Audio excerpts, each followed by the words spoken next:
1 minute rebuttal. Well, the income tax credit plan works much the same way that Representative Bachmann's plan for rescuing the economy that was based on reducing capital gains tax. It wasn't a problem with capital gains. Nobody was making any capital gains.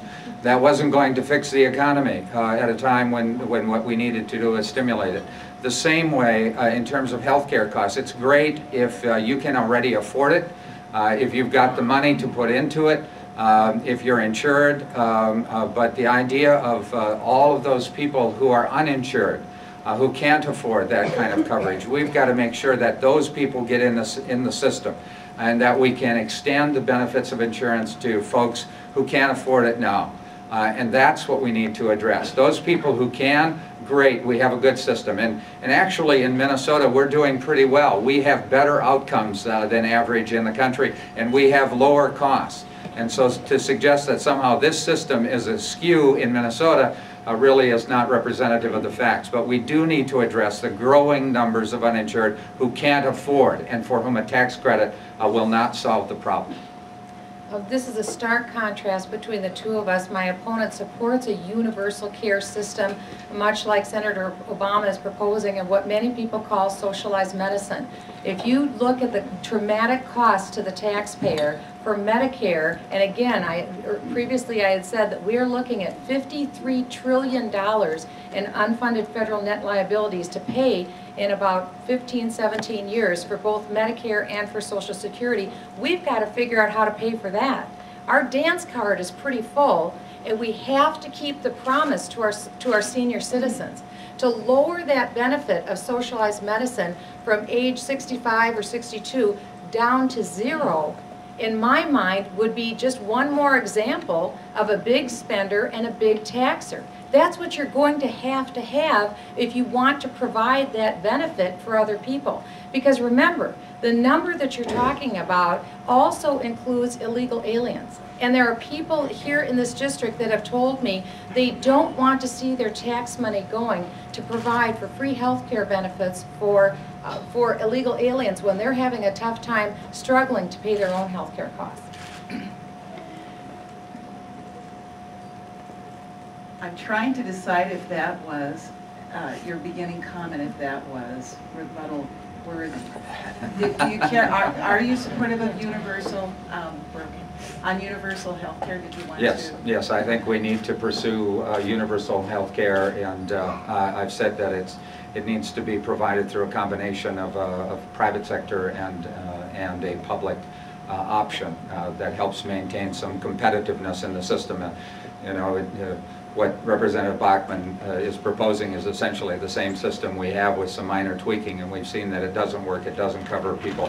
It is increasing the cost, and the costs are already embedded in the system. The cost is there, and in some degree at its most irrational basis, because it supports procedures instead of prevention. That's why it's so hard to get people to go into primary care medicine today.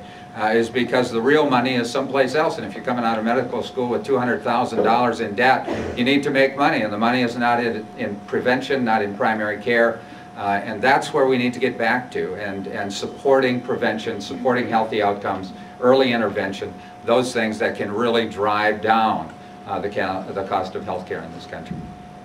This is the crux of the debate right here between both of us. It's the idea of, will we have free market solutions or will we have bureaucratic solutions? And when you go with a system of universal health care, what others call socialized medicine, you are looking at a bureaucrat solution. How many employers will continue to offer health care if they know that the federal government has another system? Plus, the plan that my opponent didn't tell you about also fines individual employers if they don't offer the type of health care that government wants them to offer. There's a big stick that's contained in this proposal, and a very expensive stick. The proposal that I'm proposing is radically different from the current system we have, because it would free people to make purchases that would be far less costly than the bureaucratized system that we have today, where you cannot purchase cheaper plans outside of state lines. I want to free people up. I want to free people up so that they can purchase the best possible coverage at the least possible price, and my opponent's plan will do just the opposite. I think we have to give you one more minute, Al. Well, it's great. A free market approach is, you know, it's been, I've heard some folks talk about how what the plan that Representative Bachmann talks about is really the goal is to do for healthcare what we did for the financial services industry yeah, in this country, and we can't afford that. We need to make sure that people have coverage, that they have access to health care, that we're working on prevention. Again, the costs are already embedded in the system. That's why the hospitals are carrying so much unreimbursed care. That's why your insurance premiums are so high, because they're covering people.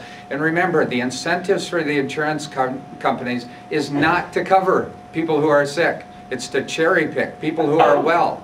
And to provide all kinds of barriers for people who need care to get it. And we've seen that played out again and again. And that's why the administrative costs in those kinds of plans are often at 30 or 35% compared to what you see in Medicare and VA health and those kind of things. We can do better than that, and that competition needs to be a part of it. My family is involved in health care. My husband and I own 2 clinics. That's our business. We deal every day with insurance companies, with the bureaucracy that's involved, and with the high taxes. Here in Minnesota, we have the Minnesota sick tax that we have to pay. We just paid that bill just this last week.